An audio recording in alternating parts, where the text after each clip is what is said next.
Hello, what's going on, everybody? Welcome back. I am your guy, Jonathan Mathis, the sports judge. Welcome into Speaking with Judgment. Let's get right to it.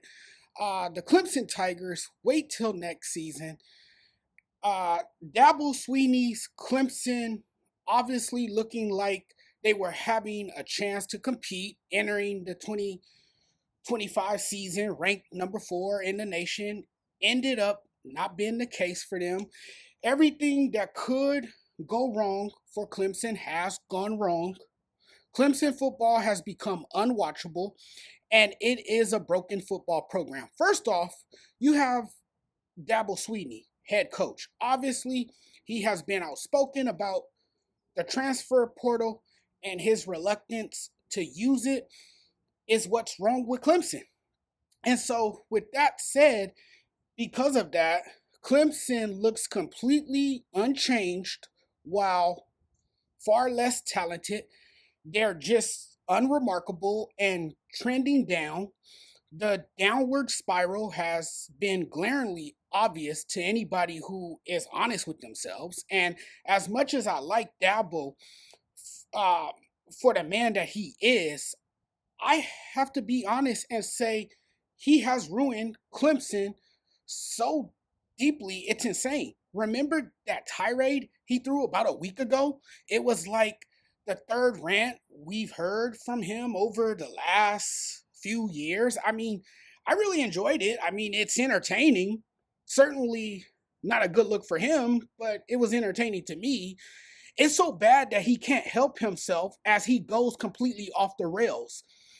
A lot of angry old man rants. He was legitimately and noticeably angry with himself in his attempt to defend himself. He went from scolding Clemson fans to hurting for them in a span of a week.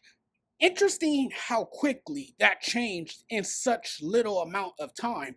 So, you know, after all that, it's like Dabo is in a bad situation soon after another loss. And with the way everything has gone, Dabo switched up so fast, I can't forget it. The funny thing is, he's low key sweet talking all of a sudden. If you listen to him at the podium during press conferences, sounds like a guy's sweet talk with no follow through. He's been nice, trying to suddenly be nice with his words and choose them carefully, doing his best not to get fired. And remember, this is the same thing I was talking about last year about Dabo. You have a coach who is not built right now at this point in his career to keep this program relevant and in the national spotlight because he wants to do he wants to do it his way and refuse to adapt and get with the times.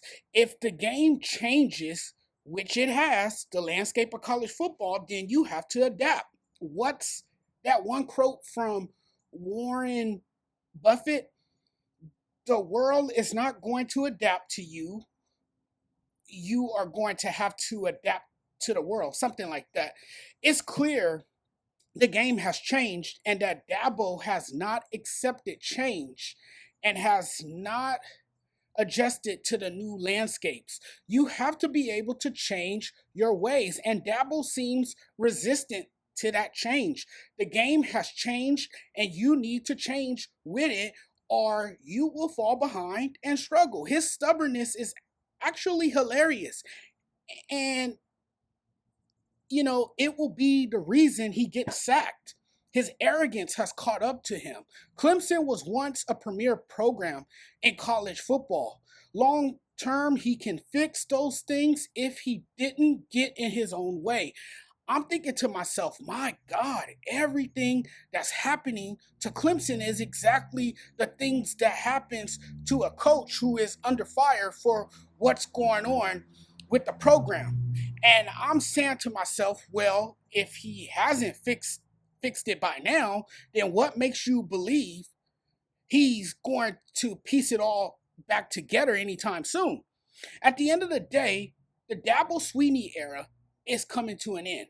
Also, I know he recently dared the Clemson administration to fire him earlier in the week. Then he changes his attitude. not his approach on the game, obviously, but his attitude. And now he's begging to keep his job. This is getting real ugly. And here's the thing about this. This is the one thing that really hurts. Everyone is looking at Dabo Swinney today. This season is over. I just don't see it. They're not going anywhere. We don't know what's going to happen to Dabo. Not to play the voice of reason here, but somebody has to, okay?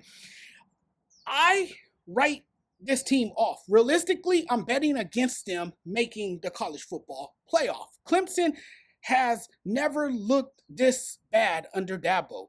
And if we're making this about Dabo, he is on the verge of losing this program. You got players yelling at each other. Coaches are yelling at each other. Like, Dabo needs to be on the hot seat. And I think everybody appreciate all you've done, but no one cares what you've done 4 years ago. What are you doing now as a head coach? Nobody cares what you've done in the past. If you can't turn it around, you're going to be on the hot seat. It's as simple as that. You guys already know I think he's a dead man running, and he knows it. The way he's acted lately, it feels like he's asking to be fired.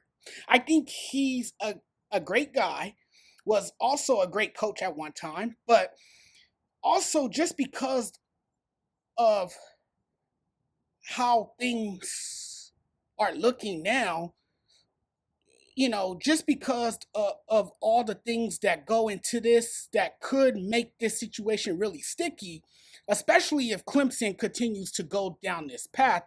I think the big thing here is Dabo's unwillingness to use the transfer portal, and he would rather keep his roster and growing players, and he's been criticized for it. Sounds like a guy that's set in his ways, even if those ways have proven over and over again not to work. Have it your way or nobody's way. It's true when they say you can't teach an old dog new tricks. Now, if you're a Clemson fan, you feel worse when your team plummeted to new lows. New lows is putting it mildly.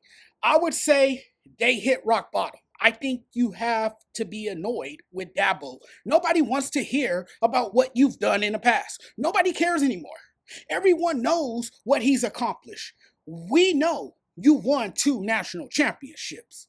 You don't need to remind us of that. But what you need to do is whatever you can and try to get your team back in the season. There's only 8 games remaining, and your season is slipping away, and I think people have finally woke up.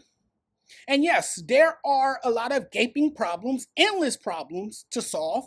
It's almost a given that Clemson will encounter these same issues. They can't play defense and have been on the back foot all year. I expected their defense to be elite this year with their edge rushers, and they have not lived up to it. Their quarterback has regressed. You can't just blame the players. This is also terrible coaching, terrible play design, terrible play call. It's just bad all around. This is some of the worst football. They look lifeless. This team looks slow, tired, and overall dead. So, I think this team lost its drive, its desire to compete. Just from their body language and their play on the field, it does not sound like a group of guys who are overly confident at all. Clemson's 1-3 start raises questions about coaching, team chemistry, and the lack of swagger. Dabo kind of killed what made Clemson special. It just hasn't been a great look for him. Syracuse takes down Clemson on Saturday. At what point do we stop calling every Clemson loss an upset and look at the bigger picture and just acknowledge that they are not the team we anticipated? Dabo's refusal to accept players getting paid and embracing the transfer portal is his own undoing. What's next for Dabo? For the record, Clemson isn't firing him. I'll let you guys know that right now. He's not going anywhere. I don't think he's going anywhere anytime soon. If Clemson were to be done with him, moved on from him, his buyout would be $60 million for 2025. He's not getting fired and will probably be back next season. Good luck, Clemson fans, because you guys are going to have to deal with Dabo Swinney again next season. And I don't see it getting any better anytime soon for that Clemson football program. All right, everybody. Thanks for watching. Really appreciate the love and support. Thank you guys for watching and checking out the content. If you guys like what I do, please make sure you check out my YouTube channel if you already have checked out the YouTube channel. And if you're watching this video from YouTube, I would be delighted if you hit the subscribe button. Take the time to hit the subscribe button. You guys can also follow me on TikTok. I'm there as well. So check out the TikTok as well. Check me out on Instagram, SportsJudge85. But guys, I'm going to enjoy the rest of my Sunday now. We'll chat again very soon because I got some NFL content coming up for you guys. I got a lot of stuff to get into. I still got to talk about Clayton Kershaw and the Dodgers. I know I'm late on that, but I'll get around to doing that too. But guys, you guys take care. Thank you guys, and we'll talk again very soon. Your boy is checking out.